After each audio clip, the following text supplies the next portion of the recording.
All right, guys, we just picked up the cage from CageWRX. We're out here in Temecula, California. Get it all nice and tied down. Moving blanket underneath on that fifth wheel hitch. Ready to hit the road. Can't wait to get this thing put on.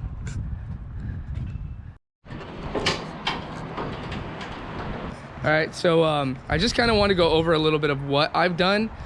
So all I did was slide up these on this, on both sides. I slid up this rubber piece here so I could access these two bolts. I believe they're about an 18 millimeter. Then obviously we're just tracing our steps. Looks like we got two 15s here, and then behind this panel we got two that are probably 18s because they're bigger. I'll test that in a second, but I haven't even touched those with a wrench. And then on the back side of this whole thing here, we got some like pop clips. So 1, 2, 3 screw right here. We got a pop clip that goes up underneath. We got a screw that goes here. We got these two tabs that essentially you can put a flathead screwdriver up underneath, twist it a little bit, those will pop out. There is one bolt in here that I think you can, it's on the back side. You can get to it if you take the seat out, or maybe use some sort of hand tools. It's right where my finger's at. I'm gonna leave that on though. There's another pop clip up here and this little bracket that's holding onto the roll cage here. So that's all that holds that panel on. And then our speaker is just a little thumb screw and then a quick disconnect for the speaker wire. So that pretty much frees up everything on the RZR. So once I loosen everything up, I'm gonna let these panels just kind of hang free a little bit. And you'll be able to see that I'll just be able to do like this, and then I'll access these bolts. And then also on the back end over here, we'll be able to get to that. You can kind of see where everything got all scratched up from the roll cage, from the dealer putting it on. And, also you want to check all your bolts and stuff too. I have some loose bolts here. I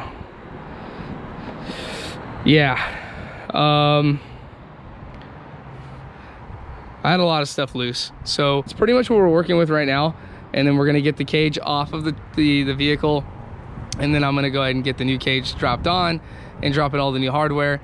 I hear that that's gonna be really difficult to do, but we'll take a look. So yeah, we're just gonna go through everything also and just make sure everything's buttoned up, and that's it. Well, we got the cage just hanging in the air right now. Not the way I would advise anybody to do this, but as janky as this looks, it's working.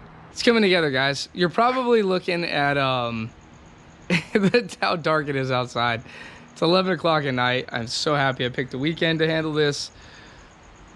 I learned a lot throughout this whole entire course. Honestly, that's kind of the thing, that when you first do something and then you want to go do it a second time, obviously it takes a lot less time to do it. But I noticed that it was just super difficult for me to get the thing on.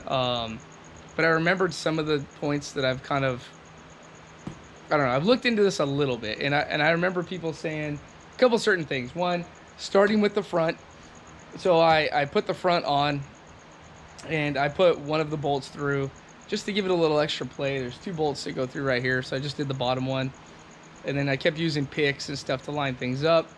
The middle two brackets did not want to line up, so this one didn't really want to line up at all, and neither did these back ones over here. These definitely didn't want to. And then there's some on the back side, so I was like, oh man, this really sucks. So ultimately what I ended up doing is I got the front two on, and then I started using tie downs and stuff to get these kind of worked into place, and it wasn't working. So what I ended up doing is right underneath the center, there's like a skid plate and some bolts. So I kind of picked a good spot that I thought I could jack up from. And it was really like, if you picture the floorboard of the back seat, that's where I started to jack the vehicle up. And then game changer. Like everything just fell into place. So, I think the biggest thing is, if you guys are putting cages on, again, I've done one and I struggled. So take it with a grain of salt. I feel like pretty confident, at least telling you guys this, is get the front on. Once you get the front on, kind of, you know, the back of actually really the rest of it is going to be somewhat kind of close. This channel that's over here, I ran a little bit of WD-40 on each side. And again, it's dark, but I just wanted this thing to move a little bit more freely. And you can see like tie downs and stuff everywhere. And once you do that, throw a floor jack underneath the center of it. And I'm telling you, if you guys told me to do this a second time, it would have been from like 2 hours to like 20 minutes. So, you know, I took some breaks here and there.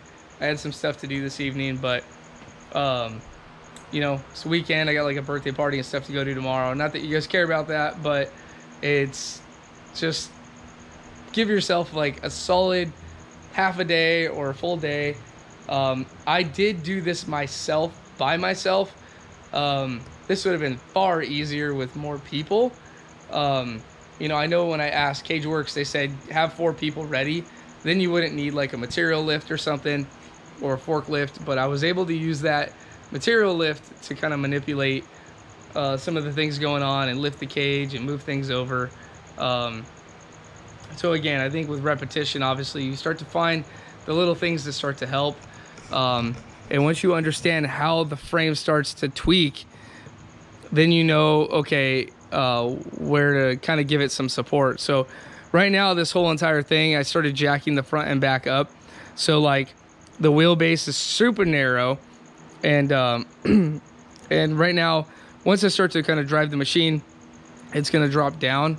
So I think we're pretty good. You know, once we get to the daylight, we're going to take a look and see. I think this might be the wrong shade up here. And I wasn't going to point that out at first. But I mentioned that to the guys at CageWRX. And, you know, the one thing about YouTube that I like to do that's different than everybody else is, like, I don't like to just cut out the stuff that goes wrong. And I don't want to just, like, act like this was just the easiest process and, you know, butterflies and rainbows.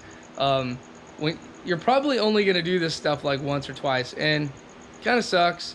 But, again, it just depends on, like, if you have tools, if you have the patience, if you have something, or at least some friends or some sort of help to help manipulate that cage and lift it up and down, then tackle it yourself. If not, if you can, I would pay whatever company that's making the cage to just do it for you. It's not one of the easier DIY projects, that's for sure. But anyways, the cage, I don't want to get off of topic. That, I don't think the powder coat quite matches. And I reached out to them, and I think why this is so important is that they were super open arms to make it right, which is awesome. They're not a bunch of thugs like building cages and they're like, get out of here. They're like, no, like, I don't know if I picked the wrong thing or them. I don't really even care who made the wrong, whoever made the wrong decision. They're gonna make it right. And you know, if I made the wrong decision, you know, and I picked the wrong color or whatever, you know, obviously I'll take care of that. But if they did, I'm sure, you know, they will. So we're gonna get to that process next. But it is kind of cool that they're gonna stand behind their product like that. You know, I have a bunch of lights going on this thing that I have here. I'm very, you know, I'll figure it out. I'm very interested to see how I'm going to run all the wires, because there's a ton of lights. We got a 40-inch light bar going on the front, chase light going on the back. We got 2 dome lights, which, again, some of this stuff may or may not happen if there's too many wires. But we got 2 red dome lights that we're going to put in the center. And then on the kind of the roof, I don't know where we're going to put them yet. We have some Ignite lights, which are those very small circle lights from Rigid. And those I plan on kind of just making them perimeter lighting from the top. So essentially you can flick those on and you can see everything around you. So anyways, hopefully I don't look too ridiculous.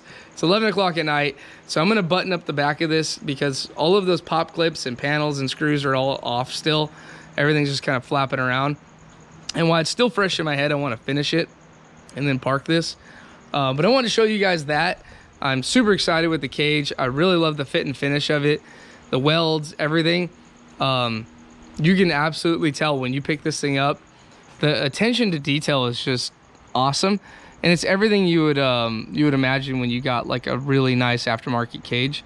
So I'm super happy with that. I'm very excited to work with CageWRX and be a dealer for them as well. Just looking at just the support bars in the front, on the top here, on the back, the way that they all meet up right here, I'm just blown away.